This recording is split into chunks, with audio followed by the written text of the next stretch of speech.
வணக்கம்.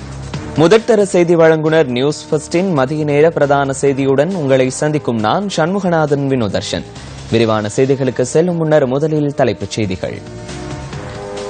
சாதாரண தர பரீட்சை பெறுபேற்றை மீளாய்வுக்கு உட்படுத்த அடுத்த மாதம் 30ஆம் தேதிக்குள் விண்ணப்பிக்க கால அவகாசம் வழங்கப்பட்டுள்ளது. கிண்ணியா தள வைத்தியசாலையை தரம் உயர்த்தி தருமாறு கோரி இன்று கவனஈர்ப்பு போராட்டம் முன்னெடுக்கப்பட்டது. கோரிக்கைகள் பலவற்றை முன்வைத்து வடக்கு கிழக்கில் ஆரம்பிக்கப்பட்ட போராட்டங்கள் இன்றும் தொடர்கின்றன. ஆஸ்திரேலியாவின் குயின்ஸ்லாந்து பிரதேசத்தை கடும் சூறாவளி தாக்கியுள்ளது. தொடர்பான உள்நாட்டுச் செய்திகள். 2016ஆம் ஆண்டிற்கான கல்வி பொதுதராதர சாதாரண தர பரீட்சையின் பெறுபேறுகள் இன்று அதிகாலை வெளியிடப்பட்டுள்ளன. 2016 கல்வி பொதுதராதர சாதாரணதர பரீட்சை பெறுபேறுகளின் பிரகாரம் யாழ் இந்து கல்லூரி மாணவன் அபிநந்தன் தமிழ் மொழி மூலம் சிறந்த பெறுபேற்றை பெற்றுள்ளார். பரீட்சைகள் திணைக்களத்தின் www.doenets.lk என்ற இணையதளத்தினூடாக மாணவர்கள் பரீட்சை பெறுபவர்களை பார்வையிட முடியும் என பரீட்சைகள் ஆணையாளர் நாயகம் WMNG புஷ்பகுமார் தெரிவித்தார். 2016 கல்வி பொதுதராதர சாதாரணதர பரீட்சைக்காக 5,51,340 பரீட்சார்த்திகள் தோற்றியிருந்தனர். கொழும்பு மற்றும் ஸ்ரீ ஜபர்தனபுர வலயங்களில் உள்ள பாடசாலைகளின் பெறுபவர்கள் இன்று முற்பகல் 10 மணியின் பின்னர் பரீட்சைகள் திணைக்களத்தின் பாடசாலை பரீட்சை ஏற்பாட்டு பிரிவினால் அந்த வலயங்களில் உள்ள பாடசாலைகளின் அதிபர்களுக்கு மாத்திரம் விநியோகிக்கப்பட்டுள்ளது. ஏனைய பாடசாலைகளுக்குரிய பரீட்சை பெறுபவர்கள் அடங்கிய ஆவணங்கள் இன்று தபாலில் சேர்க்கப்படும் என்றும் அனைத்து தனிப்பட்ட பரீட்சார்த்திகளின் பெறுபவர்களும் விரைவில் தபாலில் சேர்க்கப்படும் எனவும் பரீட்சைகள் திணைக்களம் தெரிவித்துள்ளது. பரீட்சை பெறுபவர்கள் தொடர்பான சிக்கல்கள் இருப்பின் 1911 அல்லது பாடசாலை பரீட்சைகள் பிரிவின் 0112784208 என்ற தொலைபேசி இலக்கத்துடன் தொடர்பு கொண்டு வினவ முடியும் என்றும் அறிவிக்கப்பட்டுள்ளது. பெறுபவர்கள் தொடர்பில் மீள்திருத்தம் செய்வதாயின் அடுத்த மாதம் 30ஆம் தேதிக்குள் பரீட்சைகள் திணைக்களத்துக்கு விண்ணப்பிக்க முடியும். பாடசாலை பரீட்சார்த்திகளின் மீள்திருத்த விண்ணப்பங்களுக்கான முடிவுகள் பாடசாலைகளின் அதிபர்களுக்கு அனுப்பி வைக்கப்பட உள்ளதாக பரீட்சைகள் திணைக்களம் மேலும் குறிப்பிட்டுள்ளது. கிண்ணியா தள வைத்தியசாலையை தரம் உயர்த்தி தருமாறு கோரி இன்று கவனஈர்ப்பு போராட்டம் ஒன்று முன்னெடுக்கப்பட்டது. இந்த கவனஈர்ப்பு போராட்டம் மட்டக்களப்பு திருகோணமலை பிரதான வீதியின் பழைய வைத்தியசாலைக்கு முன்னால் முன்னெடுக்கப்பட்டது. இந்த போராட்டத்திற்கு கிண்ணியா இளைஞர்கள், சட்டத்தரணிகள் உள்ளிட்ட பலர் ஒத்துழைப்பு வழங்கினர். தமது கோரிக்கைக்கான தீர்வு பெற்று தரும் வரை தங்களின் போராட்டம் தொடரும் என போராட்டத்தில் ஈடுபட்டவர்கள் தெரிவித்தனர். புதிய உள்ளூர் அதிகார சபை தேர்தல் முறைமை தொடர்பான மார்ச் 12 இயக்கத்தின் பொதுக்கூட்டம் நேற்று பதுளையில் இடம்பெற்றது. பதுளை பஸ் தரிப்பு நிலையத்திற்கு அருகில் மாலை 2 மணிக்கு இடம்பெற்ற இந்த நிகழ்வில் பாராளுமன்ற உறுப்பினர் அரவிந்தகுமார் கலந்து கொண்டிருந்தார். மக்களுக்காகவே நாங்களே ஒழிய எங்களுக்காக மக்கள் இல்லை என்பதை நாங்கள் மிக தெளிவாக மக்களுக்கு உணர்த்த வேண்டும், மக்களை தெளிவுபடுத்த வேண்டும். அந்த வேளையிலே இந்த மார்ச் 12 இயக்கம் இறங்கி இருக்கின்றது. அது மாத்திரமல்ல, உள்ளூராட்சி சபை தேர்தலாக இருக்கலாம், மாகாண சபை தேர்தலாக இருக்கலாம், அல்லது பாராளுமன்ற தேர்தலாக இருக்கலாம். இந்த தேர்தலிலே எவ்வாறு சிறந்த வேட்பாளர்களை களமிறக்க வேண்டும், எவ்வாறு வேட்பாளர் இருக்க வேண்டும் என்பதை இன்று மக்களுக்கு தெளிவுபடுத்தும் ஒரு நல்ல தொழிற்பொருளில் இந்த இயக்கம் இப்பொழுது இயங்கிக் கொண்டிருக்கின்றது. வருகின்றார்கள், மக்கள் கேட்டு வருகின்றார்கள், தொழில் வாய்ப்பை ஏற்படுத்தி தருகின்றார்கள் என்று வருகின்றார்கள். ஆனால் ஒருவர் கூட எமக்கு தேர்தலிலே போட்டியிடுவதற்காக எங்களுக்கு ஒரு வேட்பு மனுவை தாருங்கள் என்று ஒருவர் கூட எம்மை வந்து கேட்பதில்லை. அப்படி என்றால் அதிலே இருந்து நாங்கள் என்ன தெரிந்து கொள்கின்றோம் என்றால், மக்கள் அரசியலில் ஈடுபடுவதற்கு தயாராக இல்லை.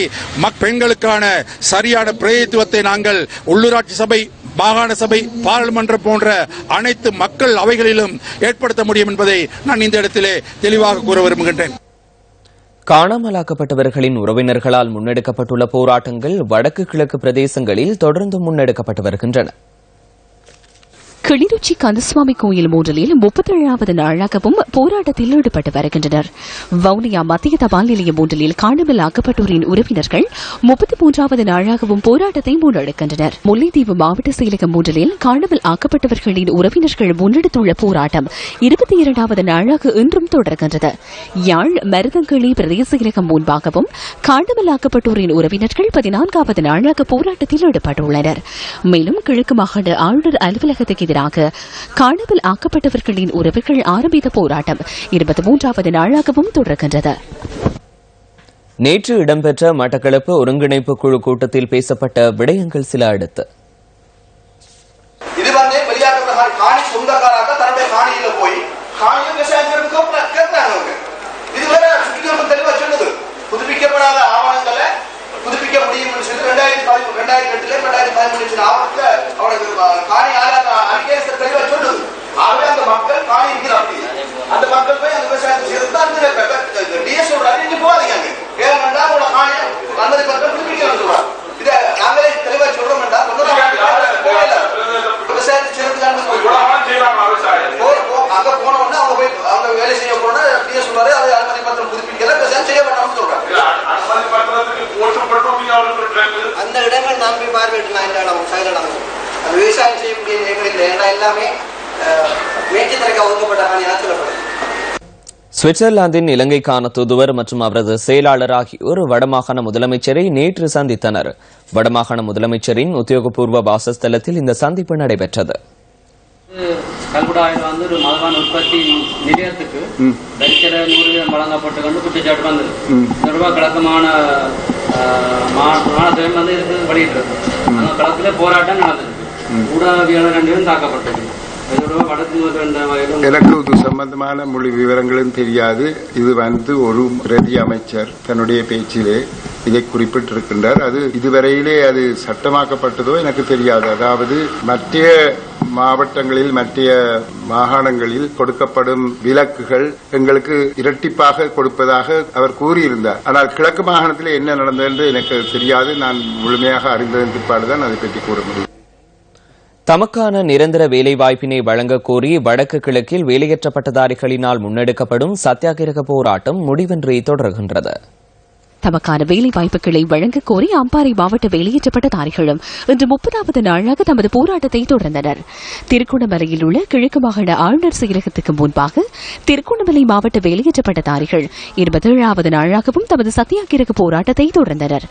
யாழ் மாவட்ட செயலகத்துக்கு முன்பாக முன்னெடுக்கப்பட்டுள்ள வேலையற்ற பட்டதாரிகளின் கவனஈர்ப்பு போராட்டம் 30வது நாளாகவும் தீர்வின்றி தொடர்கின்றது. மட்டக்களப்பு மாவட்ட வேலையற்ற பட்டதாரிகள் காந்தி பூங்காவில் முன்னெடுக்கும் சத்தியாகிரக போராட்டம் 36வது நாளை எட்டியுள்ளது. நாட்டின் பல பகுதிகள் அபிவிருத்தி செய்யப்பட்டாலும் சில பகுதிகள் அதிகாரிகளின் கவனத்திற்குட்படாமல் உள்ளமை வேதனைக்குரிய விடயமாகும். இதற்கு சிறந்த உதாரணம் அம்பகமுவை டங்க்லெட் தோட்ட மக்கள்.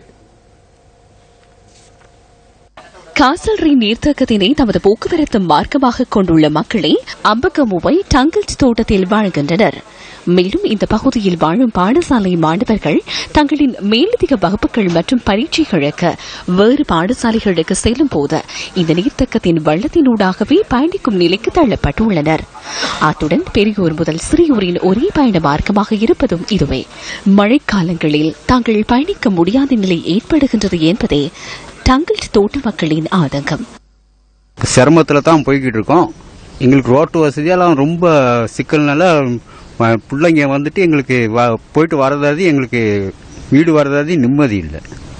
அதனால எங்களுக்கு ஏதோ ஒரு உதவி செய்வாங்க அப்படின்றது நினைக்கணும். ஆனால் யாருமே உதவி செய்கிற மாதிரி சொன்னால் ஒரு டைமுக்கு பார்த்து இந்த பஸ் போட்டாங்கன்னு சொன்னால் காலையில் 7:30 மணி 8 மணி வாக்கில் ஒரு பஸ் அது போட்டாங்கன்னு சொன்னால் எங்களுக்கு ஒரு வசதியாக இருக்கும். நடந்து போகிறோம்னா 5-6 கிலோமீட்டர் நடந்து போகணும். ரொம்ப கஷ்டப்பட்டு தான் ஸ்கூலுக்கு வராங்க. ஓ லெவல் எழுத போறவங்க மட்டும் இல்ல, மற்ற பெற்றோர்கள் ஸ்காலர்ஷிப்காக போற ஸ்டூடெண்ட்ஸ் எல்லாமே இந்த பிரச்சனையை தான் எதிர்நோக்குறாங்க. எங்களுக்கான பாதை அப்படின்னு ஒன்று இருந்தும் அந்த பாதை சீரான பாதையாக இல்லாம இருக்க காரணத்தினால தான் இந்த பிரச்சனை எங்களுக்கு பயமாகவும் இருக்கு. தமது உயிருக்கு உத்தரவாதமற்ற இந்த பயணத்துக்கு முற்றுப்புள்ளி வைத்து தங்களுக்கு வீதியை புனரமைத்து பஸ் போக்குவரத்தை சீர் செய்து தருமாறு உரிய அதிகாரிகளுக்கு தெரிவித்த போதிலும் அவர்கள் சம்பந்த போக்காக செயற்படுவதாக மக்கள் குற்றம் சாட்டுகின்றனர். எனவே தங்களின் போக்குவரத்து பிரச்சினைக்கு உரிய அதிகாரிகள் விரைவில் தீர்வை பெற்றுத்தர வேண்டும் என மக்கள் கோரிக்கை விடுக்கின்றனர்.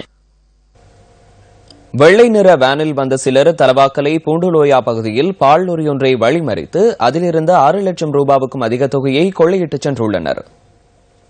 தலவாக்கலை பூண்டலோயா பிரதான பாதையில் நேற்று மாலை இந்த சம்பவம் இடம்பெற்றுள்ளதாக போலீசார் குறிப்பிட்டுள்ளனர். தலவாக்கலை பசுபால் சேகரிக்கும் நிலையத்திலிருந்து பால் சேகரிப்பாளர்களுக்காக கொண்டு செல்லப்பட்ட பணம் 5 அடங்கிய குழுவினரால் கொள்ளையிடப்பட்டுள்ளதாக தெரிவிக்கப்பட்டுள்ளது. தங்களை நிதி நிறுவனம் ஒன்றின் முகவர்கள் என அடையாளப்படுத்திய சந்தேக நபர்கள் தவணை கொடுப்பனவு செலுத்தாததால் லாரியை கைப்பற்றப் போவதாக எச்சரித்துள்ளனர். இதனையடுத்து வாக்குவாதம் ஏற்படவே லாரி சாரதியை தாக்கிவிட்டு லாரியுடன் பணத்தை எடுத்து சென்றுள்ளனர். சம்பவ இடத்திலிருந்து சுமார் 1 கிலோமீட்டர் தூரத்தில் லாரியை கைவிட்டு 6 லட்சம் ரூபாய் பணத்தை சந்தேக நபர்கள் கொள்ளையிட்டு சென்றுள்ளதாக போலீசார் கூறினர். தாக்குதலில் காயமடைந்த லாரி சாரதி லிந்துலை வைத்தியசாலையில் அனுமதிக்கப்பட்டுள்ளார். சம்பவம் தொடர்பாக இதுவரை எவரும் கைது செய்யப்படவில்லை என்பதுடன் தலவாக்கலை போலீசார் மேலதிக விசாரணைகளை மேற்கொண்டு வருகின்றனர். இத்துடன் நியூஸ் ஃபர்ஸ்டின் மதிய நேர பிரதான செய்தி நிறைவடைகின்றது. நமது அடுத்த மணித்தியால செய்தியை 2:25க்கும் நமது அடுத்த பிரதான செய்தியை இரவு 8 மணிக்கும் எதிர்பாருங்கள். தொடர்ந்தும் சக்தி டிவி வழங்கும் திரைப்படத்துடன் இணைந்திருங்கள். வணக்கம்.